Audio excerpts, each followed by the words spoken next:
I'm Tom Brokaw, NBC News, New York. The American Embassy in Lebanon at lunchtime in Beirut today. A huge bomb destroyed most of the building. 39 people were killed, including at least 5 Americans. On April 18, 1983, the early afternoon calm is shattered by a suicide car bombing at the U.S. Embassy in Beirut. The deadliest attack on a U.S. diplomatic mission up to that time, the event is a catalyst and a turning point. U.S. diplomatic security would be thrust into a modern era of new enemies, evolving threats, and an entirely new set of obstacles to diplomacy. World War I and the threat of spying present concerns beyond the capabilities of the diplomatic status quo. Rising to that challenge, President Woodrow Wilson details Secret Service agents to the State Department. Then, on April 4, 1916, Secretary of State Robert Lansing, recognizing that wartime needs are above and beyond the scope and mission of the Secret Service, creates the first State Department security office, the Secret Intelligence Bureau. When Secretary of State Lansing realized that he needed someone to help secure our equities in the Foreign Service and the State Department, and to be a part of what was our responsibility in ensuring that foreign diplomats were appropriately protected, he enlisted the assistance of Bill Nye. Mr. Nye was our first Chief Special Agent, 1916. His primary duty was to ensure that German diplomats were watched.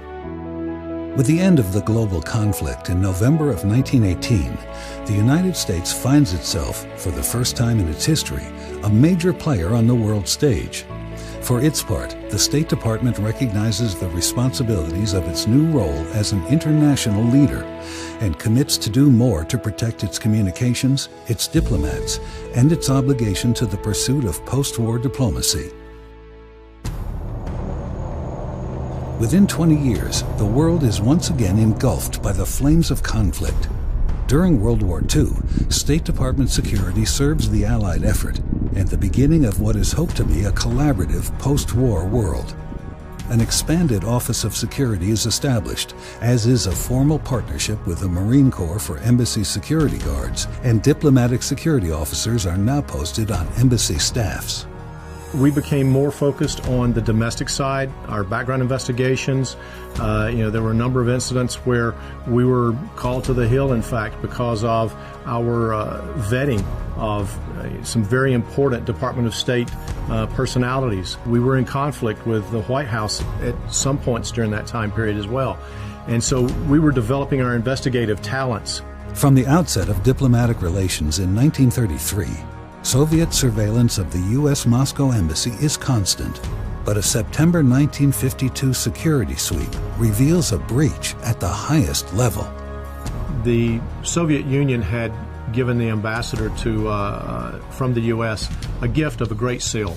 It was a really nice wood carving that he put in his office in his residence. Over time, though, there were members of the embassy who began to realize that, wow, the Soviet Union ministers that we're meeting with, they know more than we do about the conversation we're going to have before we even get there. Ultimately, they were able to find that it was the Great Seal that was transmitting the conversations back.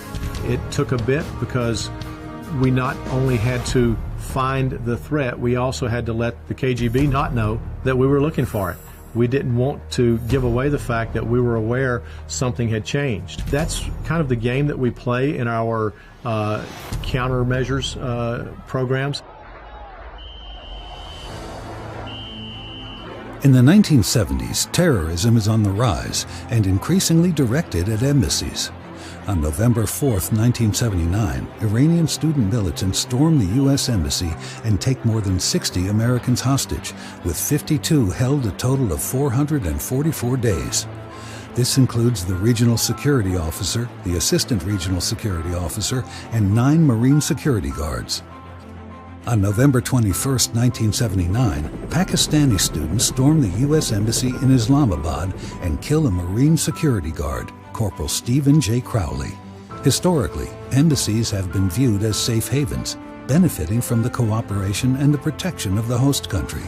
Now, in less than 3 weeks, two countries, Iran and Pakistan, proved to be, at best, uncooperative with regard to protection. Then, on April 18, 1983, It was a terrible day in a city which has experienced so much tragedy. The American embassy in Beirut shattered by a huge bomb. After the bombings in Beirut against the Marines and then also the embassy bombings, the Secretary of State impaneled a group of experts. The second bombing of our embassy in Beirut had repercussions that transcended the mere interests of the Department of State and the personnel of the department. The Congress and people of the United States were outraged. The Inman Commission, with Bobby Ray Inman as chairman, was thus born in late 1984. the Inman panel calls for a broad range of security improvements, including increased setbacks between embassies and public streets, a major building program to improve security in existing embassies, and the building of new embassies to replace those that cannot meet the new standards.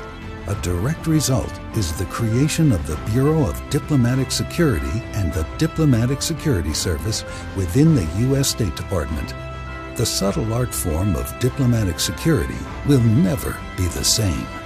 There were a number of us who were hired at the time, and we were called the Inman Babies. Diplomatic security was established. The Overseas Security Advisory Council was established, and I think it was really the birth of our organization as we know it today. Despite improving awareness and security at overseas embassies, terrorism strikes in East Africa. On August 7, 1998, 2 trucks laden with explosives entered the U.S. Embassy compounds in Nairobi, Kenya, and Dar es Salaam, Tanzania. At 10:35 a.m. and 10:39 a.m. respectively, Al-Qaeda strikes its first blows, killing 224 people, including 12 Americans. When the East Africa bombings happened, and let's call this Al-Qaeda's coming out party, posts in East Africa were considered low threat, as many posts around the world were in 1998. We had to come to terms with, yet again, where is the world going to, and how do we keep up with it? More importantly, how do we advance past that keeping up and grow capacity for the future? The Clinton administration commissions the Accountability Review Boards, chaired by Admiral William J. Crowe, to investigate the bombings and make recommendations on embassy security. It made everybody take a look at how do we determine what threats are and where they come from. We had to immediately look at our facilities. We had to say, we could be the next target. If I was a bad guy, where would I go? Right? What would I attack? The September 11, 2001 attacks begin an era of expeditionary diplomacy, requiring enhanced diplomatic security in increasingly hostile environments around the world. But diplomacy cannot be conducted from a bunker. For its part, the Bureau of Diplomatic Security does all it can to further secure the diplomatic missions in ways that do not inhibit diplomacy, even if it means that diplomats themselves and their support staffs must still face always evolving risks during the conduct of their duties. We are always doing more with less, because as we accept those additional responsibilities, we're always tasked with more responsibilities. And the world is ever more unsafe than it was the day before. As we look at the terrorist programs around the world that we're having to combat, the last decade and a half since 9/11, it's been a constant sprint in a marathon race. And we've continued to grow our personnel to the point that we're at today, and I can speak specifically to the special agents as an example. With DS, we're in embassies in 275 some odd posts worldwide. Every country has a different atmospheric. Every country has a different challenge. But all countries, we are trying to establish diplomatic relations, and we want people to be free to go and engage and interact. And how do we permit them to do what needs to get done while protecting them against what we are afraid of? I think that's the challenge that we face. What I've always tried to emulate and try to teach agents, our job's not to say no. Our job is to say how to make it happen. It's really more of an art form than a science. We have to look at the situation. We have to adapt to the situation. In protecting things like conversation and negotiation, it's awfully tough to be heavy-handed and appear to be heavy-handed and think that that's going to end up successful. So we have to have it end safely and securely, but have it look as if it may be something else. It has to look normal. On December 18, 2010, a wave of demonstrations, protests, riots, and civil wars sweeps across the Middle East. It will become known as the Arab Spring. The Arab Spring was in Cairo, Egypt. I was the regional security officer. For the Arab Spring to hit when it did, January the 25th for us of 2011, it could not have happened for our embassy at a better time because we were prepared. We had been able to use the 2.5 years before to exercise our programs to ensure that we had our local guards up to the absolute best standard we could possibly bring them. What I had to do was establish new transportation routes to all of the Arab Spring affected cities, embassies and consulates out of Frankfurt. So it involved finding new airlines. It involved finding new partners to work with, which is great when you have the time to do so, when you have time to make contacts and work through it all, figure out how you're going to do it. During the Arab Spring, we needed to get them the tools they needed on the ground immediately. And so we had to do this all right away, which is what made it so challenging. A couple days after the beginning of the revolution, Arab Spring in Egypt, I was sent out to the airports. I was the only one in the regional security office that had an airport pass and had the airport contacts to find out which airlines were flying. We had arranged through our military contacts to get an air hangar that we could actually start having charter flights come in. So for the next week, I was out at the airport assisting the chief of mission staff and their families getting out, as well as private Americans getting on charter flights to get out of Egypt, to get out of the situation there. Our Marines were very well drilled. My entire office was aware of their responsibilities. My team was remarkable in the depth of knowledge that they had of their programs. It allowed us then to help defend the mission and then to orchestrate the evacuation of not only our family members, but close to 7,000 other U.S. American citizens. And so that was a culminating event personally as a regional security officer, but it also showed to me the fragility of many of our missions overseas, because it was actually a surprise to many of us, to most of us, to all of us, that the Arab Spring erupted as it did. And I think that's the balance we struggle to find in any security agency is how do you stay against something that you've never seen before? How do you prepare for something that you've never seen before?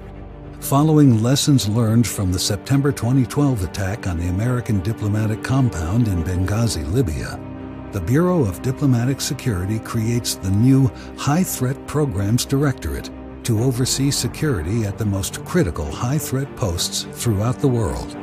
What that meant was those posts, which were now part of a directorate, the high-threat programs, would get extra focus, much more expeditious resources, whether it's personnel, funding, whatever the case may be. We had to do things in a more expedient manner. What I like people to understand about DS is just how much we do. We're concerned about identity theft. We're concerned about tax fraud, misuse of Social Security benefits, all types of things that really get into complex cases. Any federal crime that's tied to visa and passport fraud, we do investigate. We've seen human trafficking and smuggling, which is a huge problem, especially of children and women. So the travel documents are very important for that, whether it be just to smuggle those people in so they can have a better life, or they actually are a criminal element that's coming in to do the U.S. harm. One of our biggest challenges is to protect the integrity of a U.S. passport, a U.S. visa, U.S. travel documents. The U.S. passport is the most coveted travel document in the world. Same thing, too, with the U.S. visa. They're very important documents, and their integrity and protecting their integrity is very important and a big mission for DS.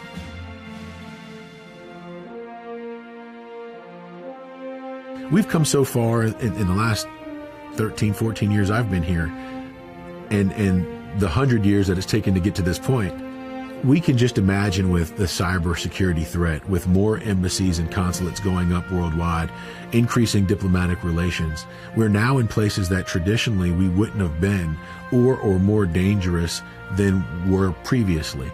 Diplomacy has become, and will remain for the foreseeable future, a dangerous career. But the focus must always be on protecting the diplomatic process first and foremost, a tenet upon which the diplomats, the staffers, and the Bureau of Diplomatic Security all agree. So as I look at our ability to influence foreign policy as an enabler, we have a tremendous organization that both develops information from across the spectrum, feeds that to the policymakers to tell them what the threats against us are. We do take our diplomats into Mogadishu. We do provide opportunities for our diplomats to see everyone across the spectrum of society in difficult places like Pakistan, Afghanistan, and Iraq. There's always a give and take between DS agents and Foreign Service officers, who are the general diplomats of the State Department. The simple fact of the matter is, we're out there to help them do their job. I do think that give and take is healthy, and I say that because it means that we're paying attention to their job, and they're paying attention to our job too. We are diplomats. And when we go abroad, we don't have the luxury to demand what we think we need to create the environment we know we want. So we have to ask, beg, plead, negotiate, and use all of the diplomatic techniques that we develop and are taught during the course of a career to accomplish those tasks. And this goes back to that delicate balance, that subtlety that we have to ensure that we provide as safe and secure an environment as we can to operate, but we also have to be outside those walls of the embassy to experience the culture, to share our culture. We often think of our DS agents. There's also so much more, whether it's the security technical specialists and security engineering officers that take care of the technical security aspect, or the diplomatic courier service. What is required to keep an embassy safe, despite conditions on the ground, whatever they may be, is so varied. So what we do is so much more than you originally expect. One of the things I use to describe how we go about our business, and just about every day, is a delicate dance. And there's a saying in DS, we call it Semper Gumby. So it's keep it flexible. It's as the Marine Corps says, Semper Fi, we have to be a little bit more malleable than that. So that basically is how we go about almost every day that we spend in DS. If you're prepared, you're able to jump up and say, Coach, I'm ready, send me in, put me in the game. That's the message that I've tried to leave with those in DS who will follow me as well, is it's not about looking good today, it's about preparing for the mission tomorrow.